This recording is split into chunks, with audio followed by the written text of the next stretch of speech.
It's very obstructed, and I think that you just don't understand the magnitude of having a child. Yeah, well, I'm not the one who admitted they would be okay with babies in foster care and children that have been abused. That's not the point. What I'm saying. That's really.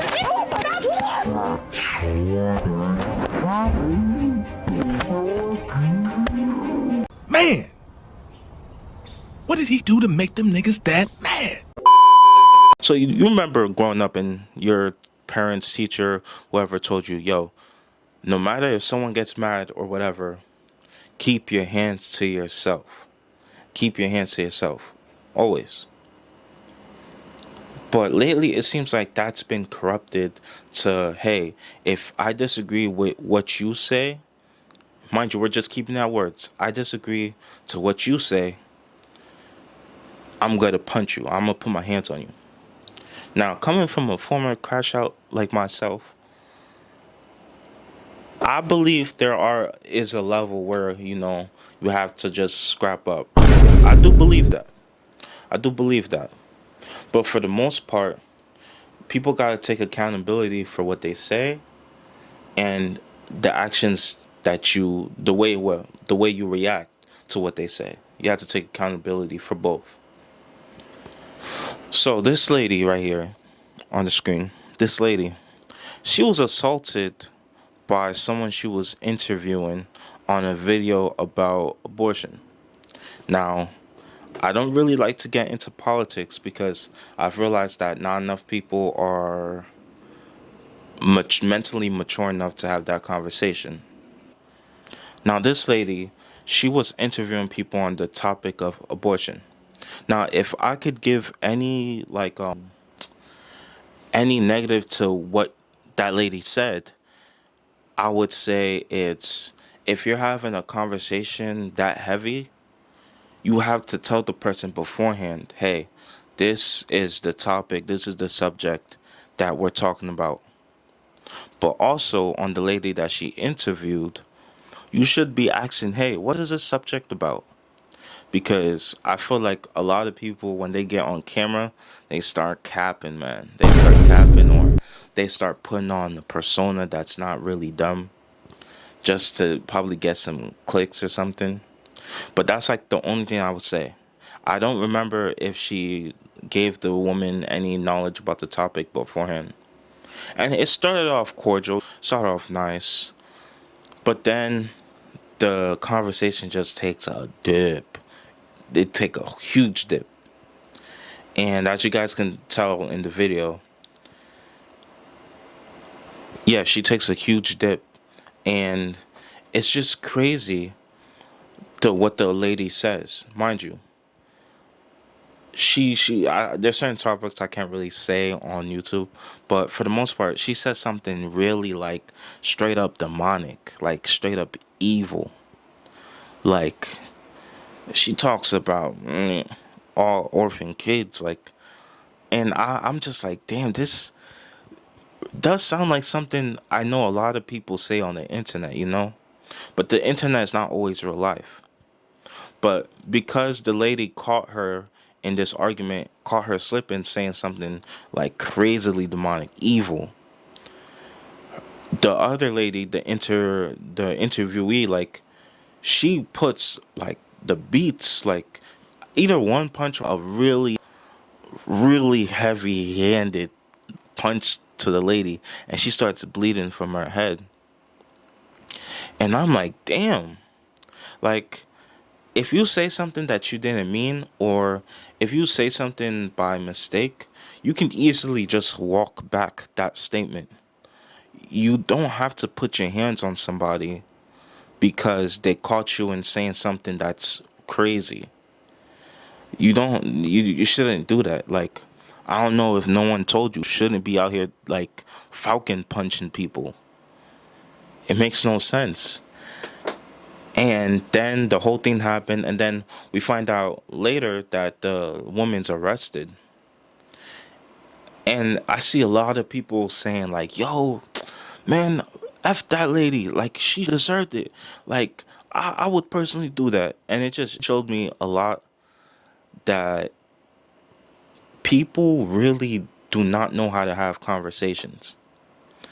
People resort to violence just because you disagree with what another person said. That's not how we have conversations. And if you think that's how we have conversations, I don't want to converse with you. Because you've proven to me already that you're not mentally mature to have an actual conversation. If you have to resort to violence, you didn't have a strong argument in the first place. And you see a lot of people online saying, hey, let's all love each other. Let's do this. Stop violence. Let's do this. But these are the same people that once you disagree with them, their main objective is to get rid of you, get you fired from your job, or create a false narrative around you or something like that. And it's really sad. I don't know how to speak to other people anymore. But the thing is, I'm trying. I realize that if I get into something that I'm really passionate about, before I would say something that could really hurt somebody. But now, I'll say something, and then I'll walk back, and then I'll go back in my mind. I'll go back in my mind and replay this whole conversation over. Then I come to a conclusion, either, yeah, I was right in that, or I probably should have said this, sounded really bad, and I'll go back to apologize to that person. This lady did not make any sincere apology whatsoever. This is what she said. So, first and foremost, I want to sincerely apologize to Savannah for this, horrific series of events. I do honestly feel terrible about it, and I am so, so sorry to you. I will say I am very saddened that initially, when I woke up, it seemed like she was, genuinely going to be cool. I was walking past on Lenox Avenue, and I gave Savannah a compliment. I told her, oh, I like your dress, because she had on, like, this floral print dress, and it was a great kind of rainy day. It was kind of cold. New York is still kind of cold here. And I said, really cute. It's like sunshine on a rainy day. Huh. So this is me, like, as a passerby, literally going by her. People were saying in a lot of the comments that I walked up to her like I'm a clout chaser. I was trying to get on the mic. I was looking for a platform to speak on. That's not true at all. Any of that. I am genuinely friendly and genuinely spread love. So anytime I can give someone a compliment, regardless of what it was that I was going through in my personal life at that time, I can. So the initial approach was cool. It was going smooth. Then she invited me to be on her channel. So she goes, oh, hey, Vera, do you want to do an interview? Generally an interview with, a professional reporter. They ask questions, they collect data, you move on. So this is what I'm thinking.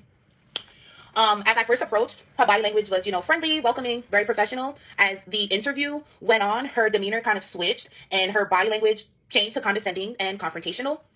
As I attempted to explain one answer to a question, she continued to rapid fire questions, causing my answers to become overlapped and left open for a misinterpretation because I was not able to completely explain what it was that I was saying. And I truthfully was not in the right state of mind. So it was just not coming together the way that it should have.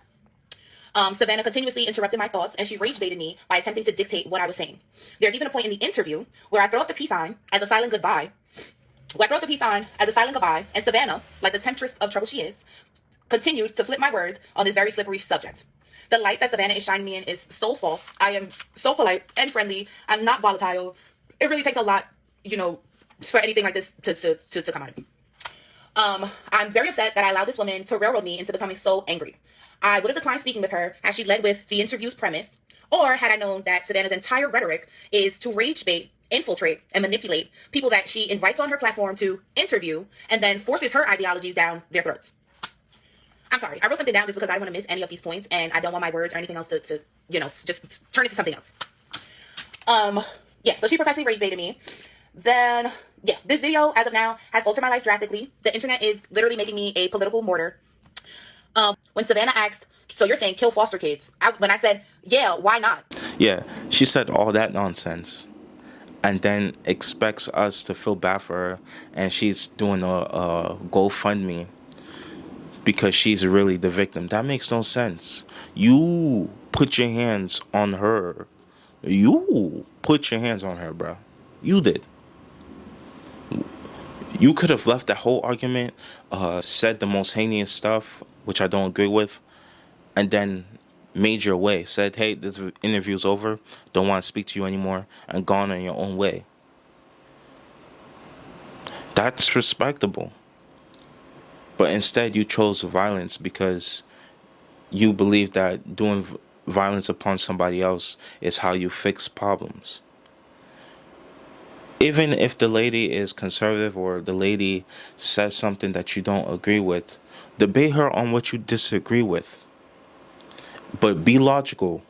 Be logical on your reasonings, and make sure they're your opinion, like they're either based on facts or things that you've seen. Be logical with it. But I'm realizing that's really a high ask for people these days, because people are so polarized, and people minds just flick to violence. But to me, I've always knew this because of my faith. I know that people's general inclination is to do evil or to harm somebody else. But the thing is, we have to work against that. Same thing with those programs trying to teach black men, hey, you shouldn't go into the streets because you won't find any love in the streets. You'll find temporary things in the streets, but eventually, those who live by the sword die by the sword. English is really hard for me. Let me be, all right? Let me just say that. But yeah, or even just trouble youth, like, yo, we see the direction, we see the end goal for you, even though you might not see it or recognize it. Let me give you tools that you could use to diffuse any anger that you have inside or any resentment that you have inside. We need more people like that, instead of people saying, hey, you disagree with me, I'm going to hurt you somehow, whether it be physically, mentally, emotionally. I'm going to try to hurt you. That's not the answer. Let's stop doing that, man. Let's start acting better. But anyway, I love you guys. I appreciate you guys so much. And also, if you guys have nothing to do, or if you guys are interested, come by my streams on Sunday. Sunday starting at 8 or 9 p.m. Just tune in. You can chat it up with me. We either watch games, or we play games, we watch videos, or we just have a discussion, man. I appreciate anyone who comes to visit. But that's enough for me. I'm about to go do whatever I gotta do. Hope you guys do too. I'll see you guys in the next one. Peace.